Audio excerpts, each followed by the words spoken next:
Liberty High School's Jai Griffin has been completely deaf since birth, but it's never slowed him down. His parents, Jessica and Jared Griffin, say they've always treated Jai like a typical kid, and this year he decided he wanted to play high school football.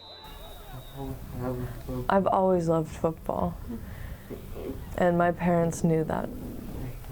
I had to talk with Coach next, and I remember meeting with him, and he went to my teachers and explained what I needed. He plays football and sports as a young child, very young, and then Yeah, we were 100% ready, like excited, and we were just hoping that it would be allowed. Believe it or not, being deaf wasn't an issue.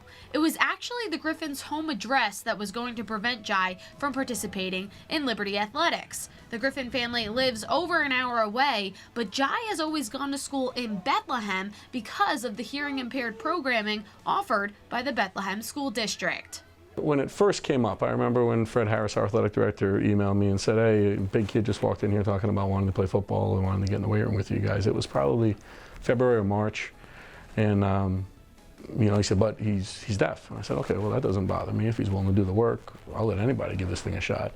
And he said, well, here's the other catch. He's technically not in our school district. He gets bused down here by his. So I don't know all the logistics, but I know Fred had to jump through some hoops and some paperwork to get that district to sign off on his ability to play for us. I think really Jai's teacher, Miss Block, she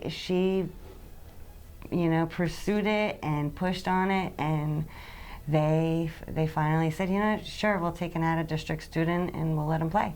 He's always wanted to play football for many years, and it's always been, I'm sorry. So now it's like, you have to try hard, you have to push yourself, and you have to continue, and he has done it, and he hasn't complained once about going to practice or coming home at 9 o'clock at night and having to get up for 5 o'clock in the morning to get ready for school, and he's amazing. The logistics were worked out, but now it was time to figure out the best way to communicate with Jai on the field.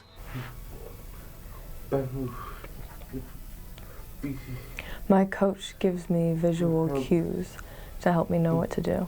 I get help on learning how to move and learn the different signs that we have worked out for different plays. It works for him in terms of getting told what to do on every play because we're signaling to everyone. He's only playing defense right now because of the snap count issue. There's ways around that we're working on for next year, hoping to expand his role a little bit. But somebody made a joke that he must not ever jump off sides, and he's not susceptible to the hard count. He sees the ball move and he plays, and it's been fun to watch him develop. Now, when Jai has a question for Coach, that's when his interpreter, Rachel, comes into play. Rachel was hired by the school to help deaf student athletes communicate on the sideline. Could you excuse me for a second? When the ref, he came up to me, he said something like this, but I don't know what he was saying. Watch your hands, probably. He's probably warning you that you're putting your hands in the face of the offensive player. Red. You have to keep your hands down here. If your hands get up in the face, that's a penalty.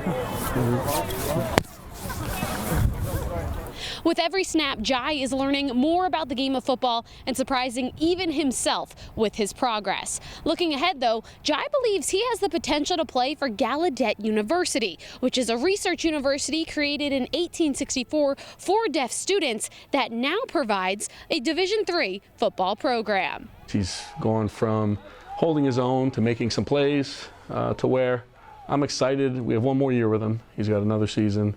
And I'm excited for an increased role. I think he can contribute at the varsity level next year because he is a big, strong kid, and he does work at it. He's not afraid of hard work at all. Whether football doesn't work out or it does, even the academics, going to an all-deaf college compared to going to a regular college, it seems like the logistics would be easier for him. He would gain more. Could he do a verbal college? Absolutely. But it would come with the road of interpreters and I think coming into his own, I think for him to be in his own world that way, he would achieve so much more. Jai Griffin joining the Liberty football team has been an eye-opening experience for everyone involved. But most importantly, Jai hopes his story will encourage other deaf students in the Valley to try new things fearlessly. The most enjoyable thing, I would have to say, are chatting with my friends and just having a great time. Here's a guy who has to overcome these other obstacles and goes out there every day and never complains. Never complains. He's got a smile on his face. He loves being a part of it. He would do it more if we let him. And it's been a good lesson for the other guys on the team too. I'm extremely proud of Jai. He's overcome obstacles, that we take for granted. He just overcomes everything with ease. Yeah. He doesn't. He's something else. It's hard to really put into words, actually. From Bethlehem for the Service Electric Network, I'm Courtney DuPont.